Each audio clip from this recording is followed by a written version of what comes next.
सूरज के प्रणाम। मैं आया ना ये गाँव में आते जम्मू टूर्नामेंट का कहा तरी जाने अरे चटक मटक तो रेंगना संगी, अरे चटक मटक तो रेंगना संगी फुक्के जैसे तोर गाल है, अरे चटक मटक तो रेंगना संगी फुक्के जैसे तोर गाल है। और यहाँ के जम्मू टूर्नामेंट का थे का गजब के माँ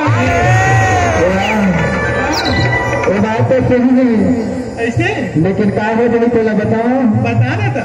आप तो देखेंगे चांद सितारे पे जिया मांगेंगे, आप इतनी खूबसूरत है ना, हाँ इसलिए बोल रहा हूँ। ऐसे आप तो देखेंगे चांद सितारे पे जिया मांगेंगे, काली काली घटाए जुल्फे मांगेंगे, ऐसे अपने कागज पे जुल्फे पे रखने नहीं दे रहा, नहीं देंगे, वरना गोरे भी अपने दीवाने से दुआ मांगेंगे। यही बात का एक खराब मन में रहो। मेरे लिए एक प्रश्न छौवा में गोबर नहीं है तब फेंकथस काबर, अरे छौवा में गोबर नहीं है तब फेंकथस काबर, और तोर दिल में मोर पर जगह नहीं है तब देखथस काबर। मैं ठेकेदार बहुत बात हकीकत के था। ऐसे मैं पत्र के पहनावे में तुम्हें आवाज दिया करता हूँ। चलो ठीक है ना, का हमारी ठुकाना प्यार देवर आए रही सिंगार हो गई, प्यार देवर आए रही सिंगार हो गई, तेरी आए करार हो गया, तेरी आए करार हो गया, प्यार देवर आए रही सिंगार हो गई, प्यार देवर आए रही सिंगार हो गया, तेरी आए करार हो गई, तेरी आए करार हो गया।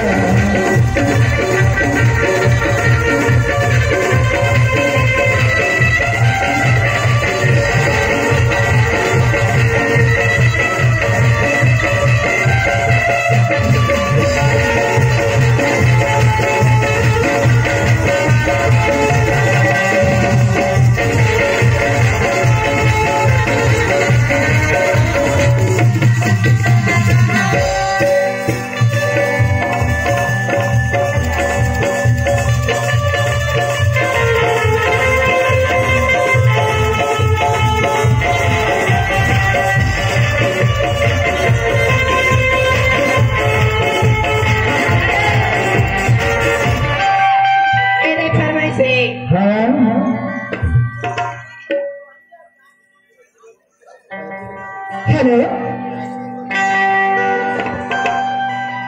अजी सिंतोषुर भैया किधर अजी चांद चांदीला माया कर ही तो सितारा मन के का होही जी, अजी चांद चांदीला माया कर ही तो सितारा के का होही जी, और कहूँ तो ले माया कर मास्टर तई भगवान के का होही जी। का गीत है ये मेरे कजली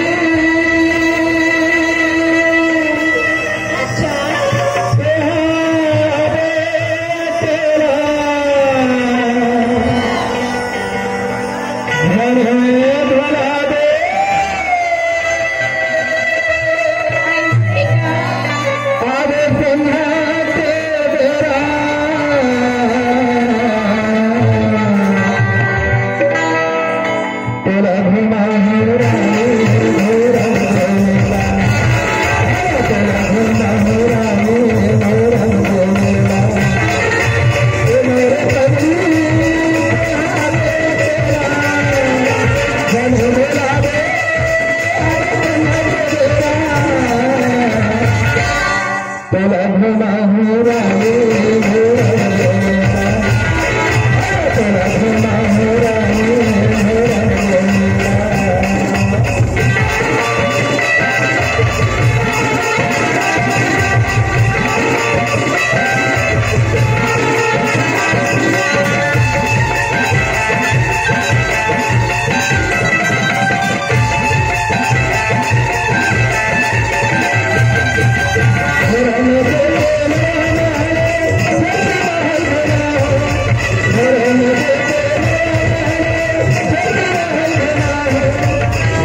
Thank you.